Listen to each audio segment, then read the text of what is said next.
ദൂതൻ അവളോട് പറഞ്ഞു, മറിയമേ, നീ ഭയപ്പെടേണ്ട, ദൈവസന്നിധിയിൽ നീ കൃപ കണ്ടെത്തിയിരിക്കുന്നു എന്ന വചനഭാഗം മറിയം ദൈവകൃപ ലഭിച്ചവളാണെന്ന് സാക്ഷ്യപ്പെടുത്തുന്നു. തൻ്റെ ഈ ജീവിതം കൊണ്ട് ദൈവത്തെ മഹത്വപ്പെടുത്തുക എന്നതുമാത്രമായിരുന്നു പരിശുദ്ധ അമ്മയുടെ ലക്ഷ്യം. അതുപോലെ ദൈവകൃപ നിറഞ്ഞവരുടെ മറ്റൊരു പ്രത്യേകതയാണ് ദൈവത്തിൽ ആനന്ദം കണ്ടെത്തുക എന്നതും.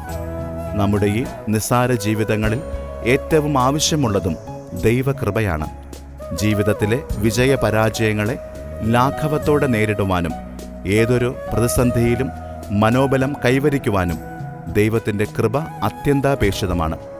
ഈ ക്രിസ്മസ് വേളയിൽ നമുക്ക് ദൈവത്തിൻ്റെ കൃപയ്ക്കായി ജീവിതത്തെ രൂപാന്തരപ്പെടുത്താം.